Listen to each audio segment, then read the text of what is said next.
preparan gran concierto a propósito del Día del Son Cubano a través de los medios de comunicación y plataformas digitales. Celebran hoy en Cuba el aniversario 60 de la inauguración de la Escuela Nacional de Instructores de Arte. Y conmemoran 60 años de que el inmueble que ocupa la UNIAC se convirtiera en casa de los escritores y artistas.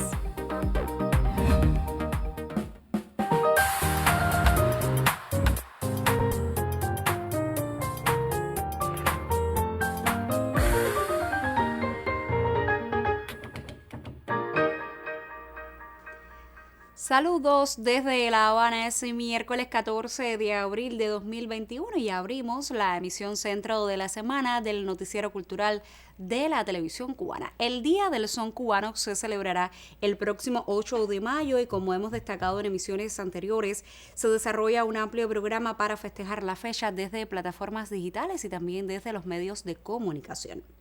Cápsulas audiovisuales promocionales, encuentros entre cultores y un gran concierto que será transmitido también por las plataformas digitales y la televisión cubana tendrán como motivación el festejo de esa tradición músico-danzaria como parte de nuestra identidad cultural. Un equipo de nuestro noticiero dialogó con sus organizadores. Desde la raíz del pueblo, ese es el espíritu que anima la celebración y es el sentido, mostrar al son vivo que se recontextualiza. Y para ello se realizan diversas acciones desde el debate o el audiovisual. Toda una jornada de celebración que cierra el próximo 8 de mayo con un gran concierto que transmitirá Cubavisión a las 8:30 de la noche. Un elenco de lujo con la dirección general del maestro Adalberto Álvarez. Y lo más importante de todo esto que quiero decir es cómo acogieron todos los invitados con frases de agradecimiento por haber pensado en ellos.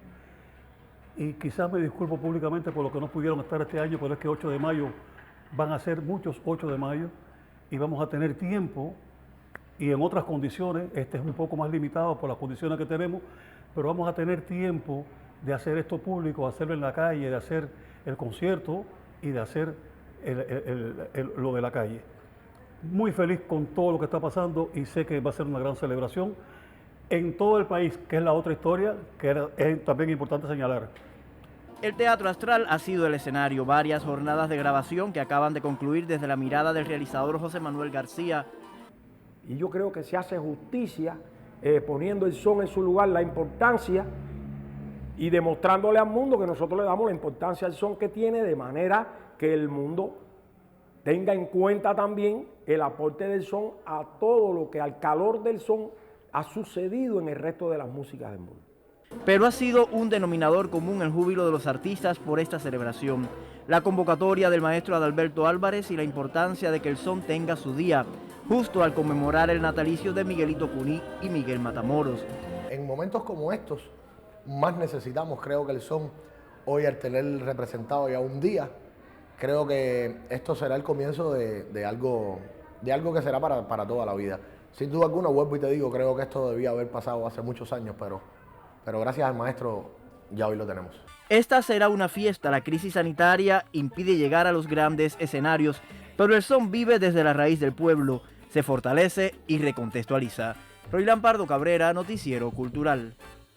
Y uno de los actuales defensores del son cubano, el santiaguero Fernando de Eguar, estuvo recientemente de cumpleaños. Desde el Noticiero Cultural nos acercamos a su universo creativo. Sorprendió cada testimonio porque fueron las confesiones de un músico que moldeó la vida como escuela mayor. Vivir de la música, vivir en Santiago de Cuba de la música, que es realmente algo muy difícil, y difícil precisamente porque Santiago ha puesto con su historia musical el listón bien alto. El pretexto para este encuentro fue la llegada de un aniversario más de vida y nos encontramos con las lecciones de un hombre que se especializó en construcción de maquinarias y hoy exhibe como primeros triunfos 2 Grammy latinos. Soy licenciado en construcción de maquinaria y la música siempre fui del movimiento de aficionados, es decir, nunca estudié en una escuela de música ni nada, sino que la música siempre me acompañó como ese complemento importante. Yo quise ser músico, siempre me gustaba mucho la música, pero no tuve la oportunidad en mis años de niñez y de adolescencia y demás de estar en una escuela de música. Reconoce las experiencias que tomó con sones del Oriente y melodías de ayer, herencia del septeto santiaguero. Confesó que gracias a un amigo instructor de arte se apegó a la música en su juventud primera, allá en Holguín, y que se inspiró en Pancho Amat y su intimidad con el tres, si de hablar de maestros se trata. El septeto se ha movido por todas partes del mundo.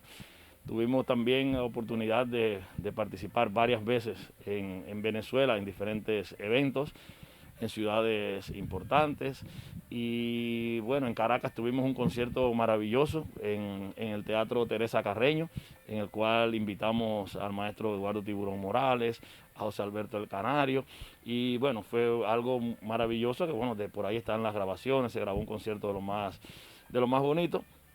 Y creo que es uno de los recuerdos más importantes que tiene el septeto santiaguero. En sus 55 años, aquí lo ve, junto al ingeniero de sonido Máximo Espinosa, repasando cada nota y estribillo del disco Y Sigo Pa'lante, la 11ª producción del septeto. No es un disco cronológico, tampoco es un disco donde van a estar los temas ya archiconocidos del septeto, sino es un disco que hemos querido mostrar la forma en que el septeto asume y defiende la música tradicional. Karina Sotomayor, Noticiero Cultural.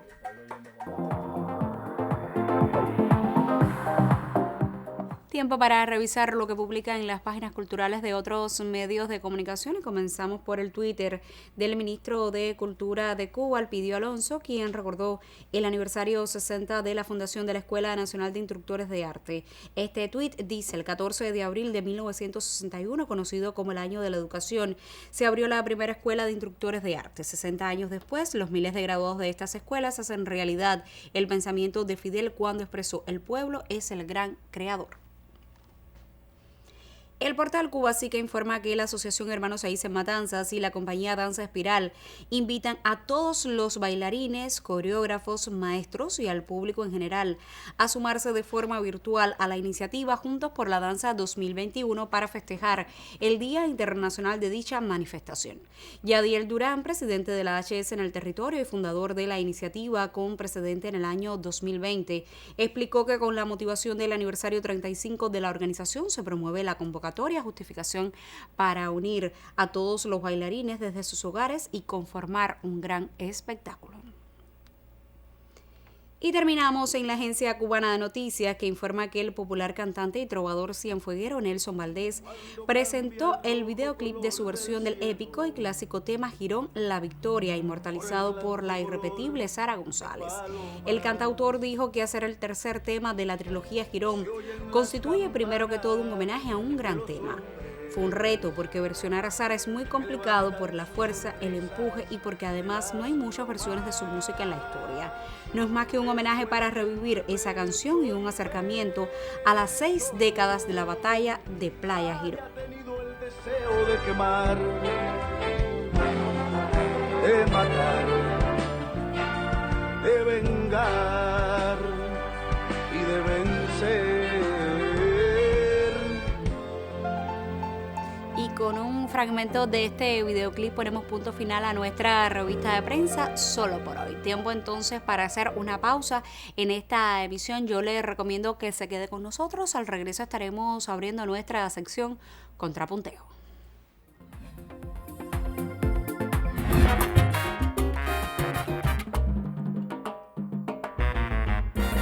Creo que esta maravillosa designación del Día del Son Cubano se la sobremerece ese género, porque yo hace mucho tiempo que pienso que el son es más que un género incluso.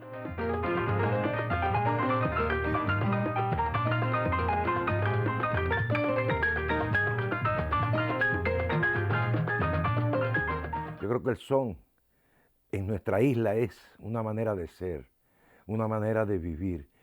Es además una música que sintetiza elementos de muchas músicas, de la rumba del changüí, que tiene relación en el ciclo de la rumba con el yambú, la clave incluso se utiliza así, que es padre biológico de la salsa y de muchos géneros que vinieron posteriormente y llenaron al mundo.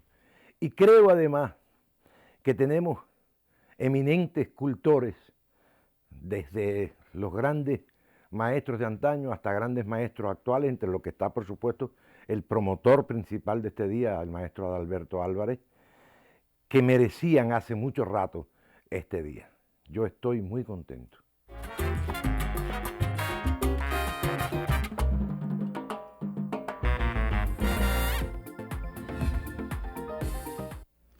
La Asociación Cubana de Bibliotecarios en su filial Villa Clara honra a una profesional que nació en Zulueta Remedios y que este 14 de abril conmemora el centenario de su natalicio. Se trata de Olinta Ariosa Morales, la precursora del Día del Bibliotecario Escolar. En la ciudad de Santa Clara, en la Biblioteca Martí, fue socializado el programa de actividades en homenaje a los 35 años de la ASCUBI, Asociación Cubana de Bibliotecarios, desde su filial Villa Clara.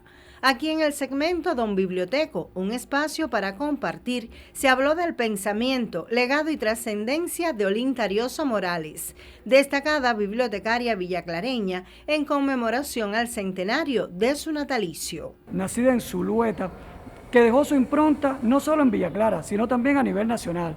Trabajó en varios subsistemas de información, los escolares, los públicos, los universitarios y los especializados. Se destaca fundamentalmente por la organización del sistema de bibliotecas escolares en el país y en su honor se declara el 14 de abril, fecha de su nacimiento, el Día del Bibliotecario Escolar. Olinta, adelantada para su época, relegada antes de 1959 por ser mujer y por el color de su piel, supo sentar pautas en la obra de los bibliotecarios, sobre todo en la atención hacia los jóvenes lectores y en la promoción de hábitos de lectura. En homenaje a ella se debe el Día del Bibliotecario Escolar. Ella fue la persona que creó lo que es el sistema de información para las bibliotecas, al organizar, al diseñar todo lo que fue el sistema de información. Un bibliotecario, desde que comienza con sus estudiantes, va a transmitirle a los estudiantes cómo a través de la lectura se adquieren conocimientos, se mejora la ortografía, los estudiantes aprenden a expresarse correctamente y es ahí la importancia que tiene que cada persona lea. Los villaclareños inauguraron además Biblioteca al Paso, pancartas que divulgan títulos y fragmentos de obras que pueden adquirir en salas para compartir su lectura en solitario en este tiempo de pandemia. Con estas iniciativas, los bibliotecarios están más comprometidos con su comunidad. Desde Villa Clara, Alfredo García e Hilda Cárdenas Conyedo para el Noticiero Cultural. El 15 de abril de 1971 debió estrenarse El Decálogo del Apocalipsis, un gran espectáculo danzario concebido por el bailarín, maestro y coreógrafo Ramiro Guerra. A 50 años de este hito de la danza moderna cubana hay consenso entre los especialistas. Era una obra revolucionaria. A la historia nos acercamos ahora. Ramiro Guerra dijo más de una vez que El Decálogo del Apocalipsis era su obra cumbre. Y es una afirmación conflictiva por una sencilla razón. La obra nunca se estrenó. Incomprensiones, prejuicios, mediocridad, errores en la aplicación de la política cultural se conjugaron, hay que decirlo, con el difícil carácter de Ramiro para impedir su concreción, que tendría como escenario varios espacios del Teatro Nacional de Cuba. Ramiro va transitando, y estoy hablando por supuesto en la compañía, o sea, en lo que primero fue el Conjunto Nacional el Departamento de Danza Moderna del Teatro Nacional de Cuba, el Conjunto Nacional de Danza Moderna, Danza Nacional de Cuba. O sea, Ramiro va transitando junto a los bailarines que él va formando, va transitando en un nivel de coreográfico, o sea, va subiendo la parada en la coreografía con relación a la contemporaneidad. Ahora, ya aquí, con Decálogo del Apocalipsis, ya Ramiro llega a un tope que lo sitúa a la vanguardia universal. El Decálogo, o al menos su proyecto, constituyó un contundente planteamiento estético y conceptual. Ramiro Guerra era un adelantado. Bueno, Ramiro era un hervidero creativo, o sea, y más en ese momento. Y entonces Ramiro toma, vamos a llamar los 10 mandamientos, ¿no?, que están en la Biblia, y empieza un poco a jugar con ellos. Pero Ramiro no se queda ahí. Ramiro va al Apocalipsis, que es el último libro de la Biblia, y empieza a jugar con el Apocalipsis. O sea, realmente, ¿por qué explico todo esto? Porque eso en ese momento era sacrílego. O sea, no solo porque se refiriera a la Biblia, sino porque es que era algo que nunca nadie pensó que se podía hacer. Los diseños del gran Eduardo Arrocha quedan como testimonio creativo de un hito de la danza moderna en Cuba. Es difícil aquilatar las implicaciones de esta pieza. O sea, Decálogo del Apocalipsis marca un momento en la historia de la danza cubana que a mi juicio no se ha superado todavía. O sea, es una obra de tal monumentalidad que todavía no se ha superado. O sea, se haya estrenado o no. ¿Qué es lo que ocurre? Que si Decálogo del Apocalipsis se estrena, quizás hubiera pasado a ser una obra más, un número más. Y justamente el hecho de que no se haya estrenado ha contribuido a cimentar este misticismo, esta leyenda que hay alrededor. 5 décadas después del frustrado empeño, la compañía que fundó Ramiro Guerra, hoy Danza Contemporánea de Cuba, continúa la obra fundacional de este maestro y coreógrafo esencial. El Decálogo del Apocalipsis es mucho más que su mito. De alguna manera, marcó derroteros. Yuris Nórido en el Noticiero Cultural.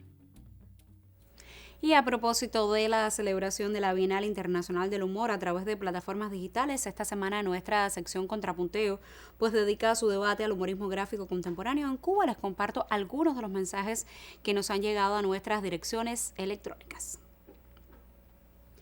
Gonzalo Rubio, quien nos escribe desde Marianao, afirma que el humor gráfico sirve para informar, es útil para la crítica pertinente, puede apoyar en convocatorias de los esfuerzos participativos, sirve para calzar y avivar polémicas esclarecedoras. Puede contribuir en la creación de una conciencia y cultura artística, beneficioso también en la defensa y protección del patrimonio cultural y del medio ambiente. Ayuda al desarrollo, a la movilización de voluntades y a la implementación de proyectos autofinanciados. Por su parte, Marbelis Cabrera nos dice que recientemente leyó una entrevista de Aristides Hernández, Ares, y de ahí toma una idea que le parece esclarecedora. El humor gráfico se hace bien o se hace mal. Si se hace bien, es arte indiscutible. Y se pregunta Marbelis, ¿quién puede decir que las obras de Falco, de Michel Moro, de Tamayo, del propio Ares, no son obras de grandes valores estéticos? Y al mismo tiempo son periodismo comprometido con su momento. En ese sentido se pronuncia también Reinaldo Meriño, quien vive en Alamar. Les leo su mensaje íntegramente. El humor gráfico es arte y es periodismo, porque el periodismo también puede ser en sí mismo arte sin que eso signifique que afecte su funcionalidad. Es un arte visual legítimo y se integra al discurso periodístico. Ana Esther de Plaza de la Revolución cree que este debate se pudiera ampliar a otras expresiones relacionadas con el humor gráfico como la historieta y agradece que hayan comparecido en el reportaje creadores con una obra incuestionable.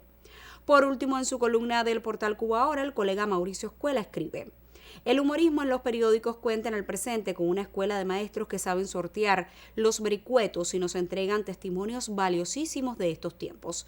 Nuestra manera de tratar la realidad ha preterido esas tiras a veces como elementos de otro orden en materia comunicacional, pero siguen siendo los dibujos la causa de que muchos compren hoy las revistas. Hasta aquí algunos de los mensajes que han llegado a nuestras direcciones electrónicas. Mañana recibiremos en el estudio al caricaturista Reinaldo Hernández Valera, quien ofrecerá sus criterios al respecto. Como siempre le digo, usted puede escribirnos a contrapunteonc@cubarte.cool.cu o se nos deja un mensaje en nuestra página de Facebook www.facebook.com/noticierocultural.cuba. Tiempo entonces para hacer otra pausa en nuestro recorrido informativo y al regreso le propongo recorrer el espacio de la sede nacional de la UNIA, que justamente hoy está cumpliendo 60 años de haberse inaugurado oficialmente.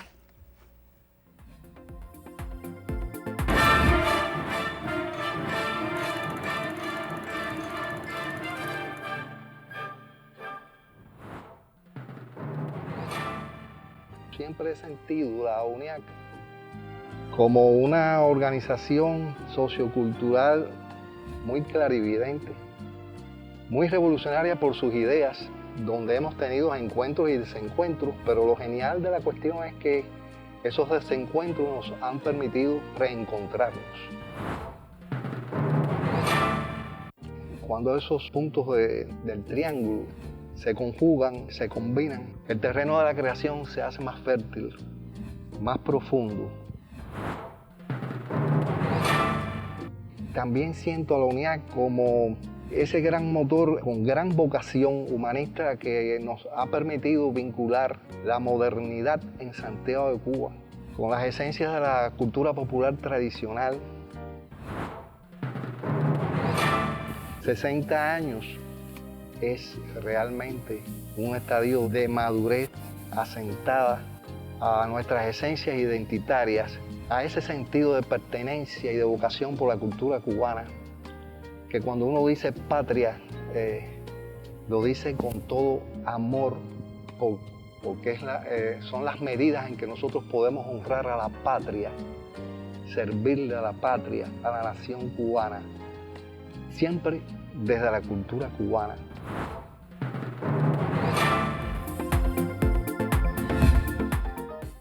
El 14 de abril de 1961, unos meses antes de que se celebrara el primer Congreso Nacional de Escritores y Artistas Cubanos, fue inaugurado oficialmente la Casa de los Escritores y Artistas, actual sede nacional de la UNIAC. Desde ese emblemático inmueble, ubicado en las calles 17 y H, aquí en el Vedado capitalino, se realizó la preparación de ese primer Congreso y desde entonces y durante estas 6 décadas, la casa, que conserva grandes valores patrimoniales, se ha convertido en epicentro de cada proyecto de nuestra vanguardia artística e intelectual cubana. 3 fotografías de diferentes momentos nos cuentan parte de la historia de un lugar. La primera nos revela rostros conocidísimos de la escena cubana. Es parte del equipo de la película Los pájaros tirándole a la escopeta en el año 1984 en una tertulia, y junto a ellos aparece Nicolás Guillén. Esta otra muestra a 2 rostros conocidos de la música, Ana Belén y Víctor Manuel, también junto al poeta nacional. Y esta tercera nos devuelve a un jovencísimo Miguel Barnet en el lanzamiento de un libro de Carilda Oliver. Las imágenes tienen un escenario común, todas fueron tomadas en una de las edificaciones más bellas y significativas del Vedado habanero, la Casa de los Escritores y Artistas Cubanos, actual sede nacional de la UNIAC. Y aunque es monumento nacional y ciertamente sus valores arquitectónicos son indiscutibles, su mayor valor radica en haberse convertido en el epicentro de cada proyecto de la vanguardia artística e intelectual cubana desde su inauguración oficial el 14 de abril de 1961, meses antes de celebrarse el primer Congreso Nacional de Escritores y Artistas.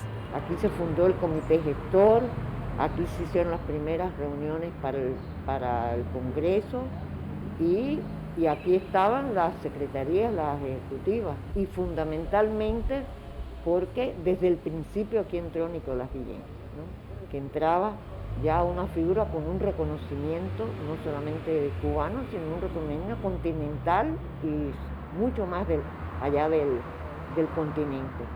Porque si tú te pones a pensar quiénes eran los iniciadores de la UNIAC, la vanguardia artística moderna del país en arte y en literatura fueron los iniciadores. ¿No? Aquí estaba, desde Julio Le Riverán, que Mercedes, su mujer, actuaba aquí como una organizadora administrativa, digamos, o burocrática en las oficinas, atendía al personal que atendía las oficinas, pero bueno, estaba Pablo, estaba Rufá, estaba Roberto Fernández Retamar, que actuó como secretario ejecutivo desde el principio.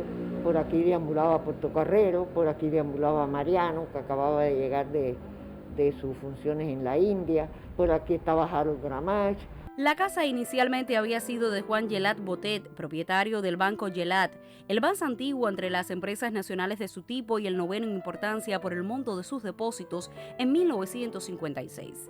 La casa quedó sola tras el suicidio de este en 1959 y posteriormente el comandante Ernesto Che Guevara le entregaría las llaves del inmueble al intelectual Pablo Armando Fernández para crear la Casa de los Escritores y Artistas. Nos reunimos para oír cantar a Omara, a Elena, a que José Antonio viniera y cantara, a que Portillo nos cantara las últimas canciones.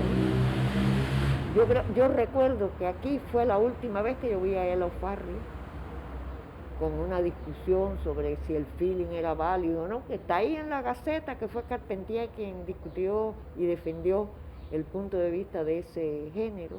Una casa que supo unir y acoger a los más diversos artistas y personalidades del mundo. Aquí se discutió con mucho calor el socialismo y el hombre en Cuba que escribió el Che.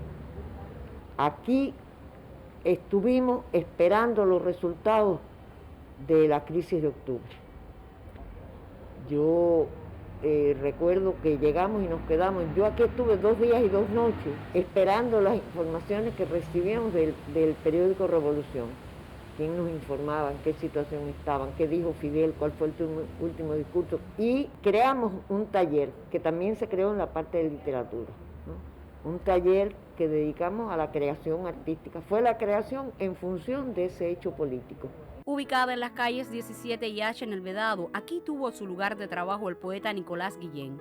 Aquí todavía se mantiene su oficina, su buró y sus libros. Y tal como su recuerdo, también se mantiene aquella misma intención de seguir abriendo los brazos a los artistas cubanos y a la creación. Yo creo que la gente sienta que esta es su casa. ¿No? La gente cuando habla de la UNED habla de 17H. Y a mí me parece eso muy valedero, ¿no? Que la gente sienta que al cabo de 60 años, esta sigue siendo su casa.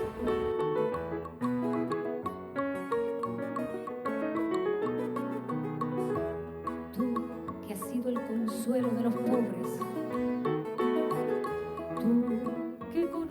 Punto final. En esta emisión del Noticiero Cultural le contamos sobre los preparativos de un gran concierto a propósito del Día del Son Cubano, conocido de la celebración hoy en Cuba del aniversario 60 de la Escuela Nacional de Instructores de Arte, y también le hablamos de la conmemoración por los 60 años de que el inmueble que ocupa la sede nacional de la UNIAC se convirtiera en Casa de los Escritores y Artistas. Gracias por acompañarnos en esta entrega informativa. Nosotros, por supuesto, regresaremos mañana con otras informaciones del arte y la literatura en Cuba y el mundo. Hasta entonces, me despido, como siempre, con un saludo desde La Habana.